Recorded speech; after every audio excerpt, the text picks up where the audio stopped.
Day 225, Jeremiah 23, 24, and 25. Have you ever looked at what is happening around you and wondered, God, do you actually see this? You see leaders making decisions that hurt people. You see people saying one thing and doing another. You see injustice, dishonesty, broken promises, and sometimes even people using God's name to justify things He never said.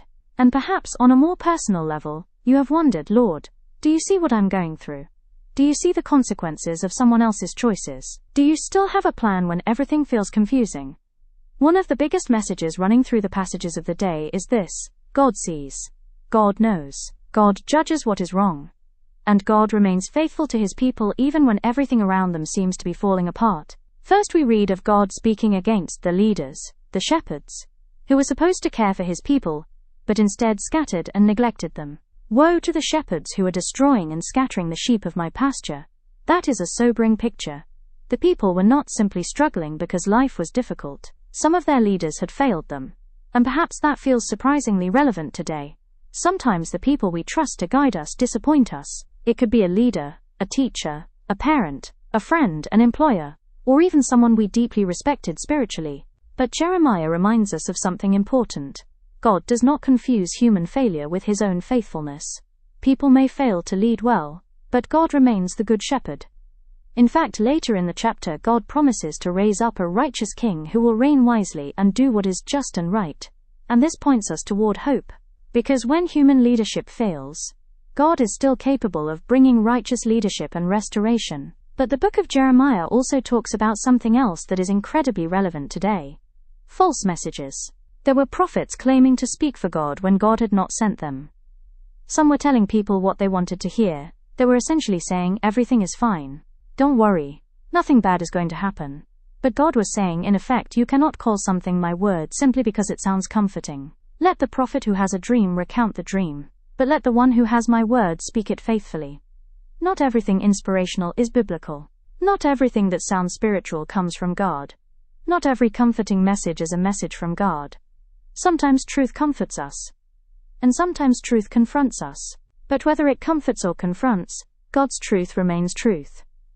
Then we move to where God gives Jeremiah a vision of 2 baskets of figs. One basket contains very good figs. The other contains very bad figs. So bad that they cannot be eaten. And here is where things become interesting. The good figs represent people whom God is going to preserve and eventually restore. They may be experiencing difficult circumstances, but God has not abandoned them. This reminds us that a difficult season is not necessarily a wasted season. Sometimes we look at our circumstances and think, this must mean God has forgotten me. But the passage gives us another perspective. God can be working in a season that does not look successful. He can be preserving you while you think you are losing. He can be preparing you while you think you are being delayed. He can be redirecting you while you think your life is falling apart. And then God reminds Judah that He had repeatedly warned His people through the prophets, but they refused to listen. The issue was not that God had been silent. The issue was that the people would not listen. Turn now, each of you, from your wicked ways and your evil practices. There is something deeply personal about that. Because sometimes we ask God for a new word when He is still asking us to obey the last word He gave us. We ask God, what is your plan for my life? And perhaps God is saying, start with what I have already told you. Forgive. Be honest. Walk away from what is wrong. Love people. Practice justice. Trust me. Listen. Obedience is not always dramatic. Sometimes obedience is simply doing the right thing when nobody is watching. This book also reminds us that God is patient. But His patience should never be mistaken for indifference. For years God warned His people, again and again. And eventually, judgment came. That can sound frightening, but there is actually an important lesson here. God takes sin seriously, because God takes people seriously. He sees the damage that dishonesty causes. He sees the families affected by selfishness. He sees the people hurt by abuse of power. He sees the consequences of pride, greed, injustice, and rebellion. Nothing is hidden from Him.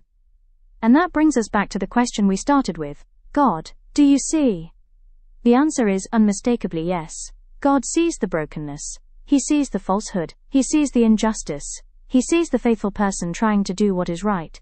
He sees the person quietly enduring a difficult season. He sees the person who feels forgotten. And He sees the choices we make when nobody else sees them. So perhaps the invitation from these chapters is not simply to ask, God, are you watching? Perhaps the deeper question is, because God sees me, how should I live? Maybe today, you are in a season where everything feels uncertain. Don't let the failure of people convince you that God has failed. Don't let a difficult season convince you that God has abandoned you. Don't let the loudest voice convince you that it is God's voice. And don't ignore what God has already asked you to do while waiting for a new revelation. God is not absent. He sees, He speaks, He warns, He corrects, He preserves, and He restores. So wherever you are today, pause for a moment, and remember, God sees what you cannot see.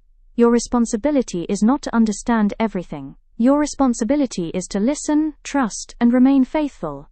Until next time, remember, God is still at work, even when you cannot yet see what He is doing.